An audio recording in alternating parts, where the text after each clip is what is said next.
Stories are demystifying myths.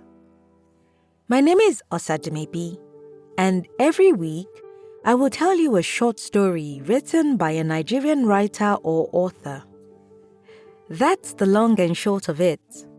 So without much ado, this week's story is by Oluwakemi Ladejobi, and it's titled Operation Capture Santa. My name is Siki, and I am on a mission to capture Santa. I do not want to kidnap him or cause him harm. I know how important he is to all the children of the world. I just want to ask him 2 questions. Question number 1. Why has he never visited me? The 10-year-old girl who lives in the last house on Adewale Koka Street. And question number 2. Why does he always visit Mary Ann? Is it because I live in Nigeria and she lives in England? Okay, that's 3 questions.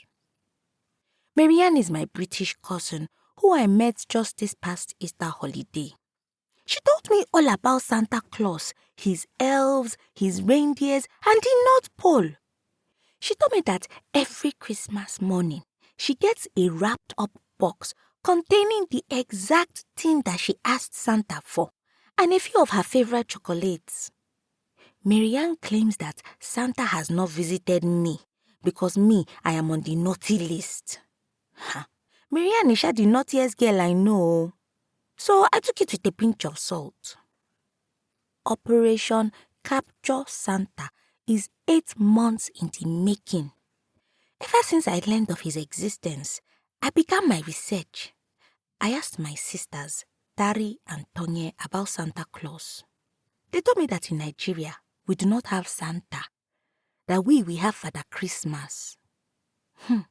Me, I refuse to believe that they are the same person.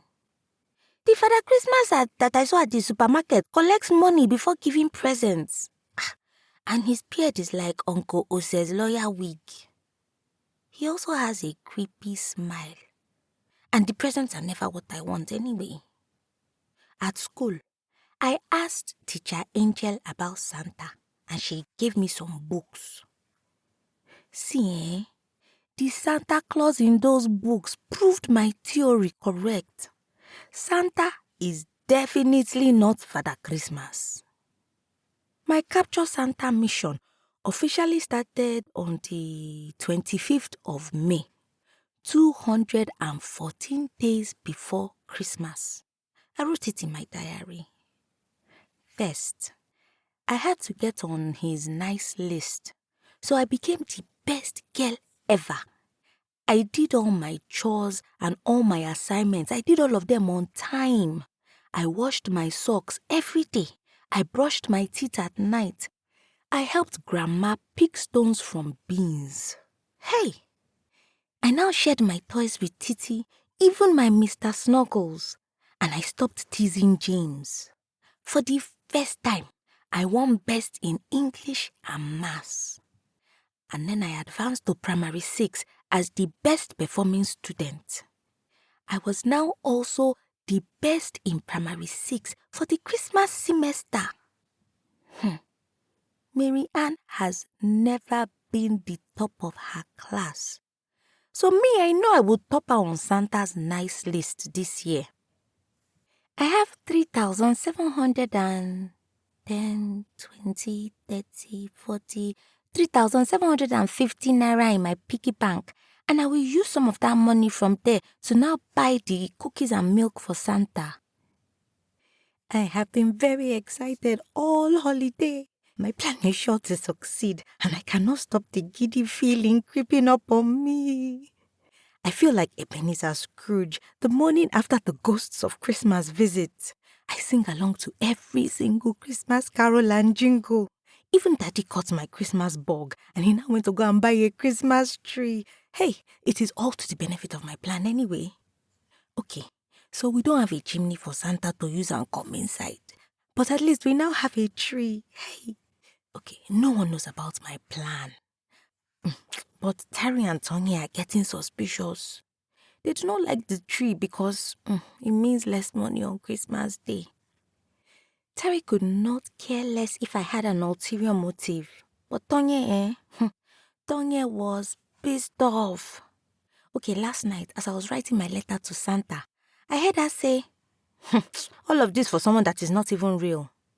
As in, what does she even mean by that? Today is Christmas Eve and I am ready. I have crossed my T's and have dotted my I's. I also bought Maryland double choc chip cookies. They are my favorite. And then I bought a 500 ml pack of Hollandia sweetened yogurt. I could not afford to buy milk because milk was too expensive. Anyway, yogurt is sweeter than milk, so I'm only doing the best for Santa. Fortunately, Mommy and Daddy are attending the Christmas vigil service and they will not be back till 2 a.m. This gives me more than enough time to set up, catch Santa, then interrogate him. After I finish interrogating him, then I will forgive him and I'll collect my presents. All week, I have been practicing how to stay up late into the night. It has not been easy. I wonder how Tari does it. Maybe it gets easier when you are 17 years old. So, to help me with my setup, I now wash the cup that I received from Mary Ann's mommy. It's the cup that has a picture of Sven from Frozen. I picked it because Sven is a reindeer and Santa has 9 reindeers. Who knows? Maybe after tonight, Santa will adopt Sven. I hid the yogurt in the freezer after dinner so that it could get cold. Mommy and Daddy are leaving around 9 p.m. for church. After that, Tari was in charge. Tari now announced that bedtime is 10:30 p.m. instead of 10 o'clock, so that I could finish the special Christmas episodes of my favorite shows. This is why Tari is my favorite sister. Anyway, I plan to sneak out by 11:45 p.m. Then I will arrange all of Santa's snacks and then I will wait by the foot of the stairs until he comes. In less than 3 hours, I will capture Santa Claus. The sound of the front door being locked woke me up. Hey, what time is it? Wait, does Santa have the key to our house? I could hear his footsteps, followed by something squeaky. Then I heard Santa sigh as he sat on Daddy's favorite chair. That's the one that is closest to the tree. Hey, I was smart to put the cookies and the yogurt there. Let me wait. After a few bites, I will catch him. I now counted to like 10 and then slowly I went to the parlor door, the one with the curtain, and then I took a quick look. Santa had his back to me and I could see that he had a glass of yogurt in one hand and then he was now holding a cookie in his other hand. He had his hat on and it looked like he had brought a Tamonosiki Carriera Desuwa Pepul. What are you doing here? Tari scolded from the top of the stairs, turning on the lights. Tony was behind her with a look of contempt. She definitely ratted me out. Someone now began to cough and cough and cough. My sisters jumped with fear and ran down the stairs. Who is in the parlor? Whispered Tony, gripping me tightly. Tari carried Daddy's umbrella from under the stairs. Everyone calm down. It's just Santa, and I think we scared him, I replied. The coughing continued. Is Santa choking? Santa cannot come and die in my house, oh. Tari looked puzzled. Let's go. Armed with the umbrella, Tari took the lead. She signaled for us to wait and then she entered the parlor. She then turned on the lights, and from the curtains, I could see her shadow rush to Santa's side and pat his back. "You guys should come in."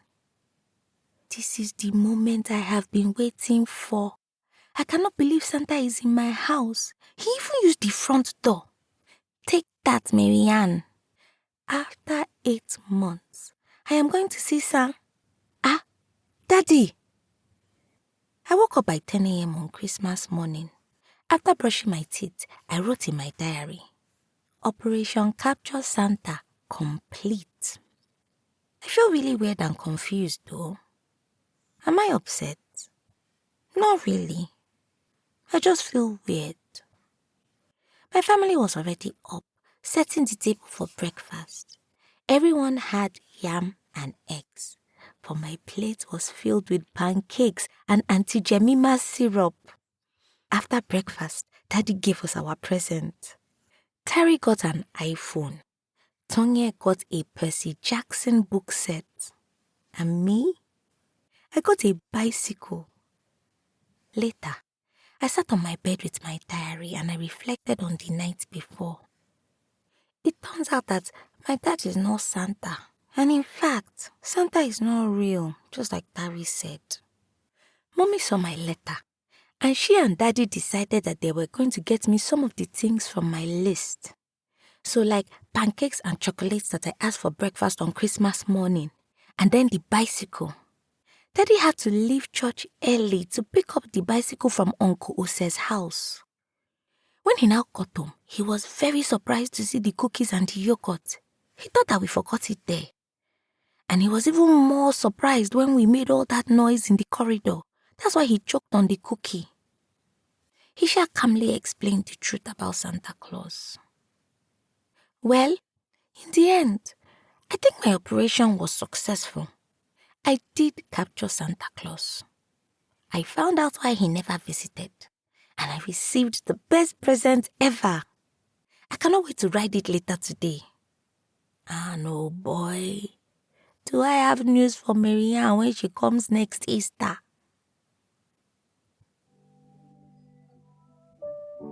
Kemi Ladejobi is a writer and poet who resides in Abuja.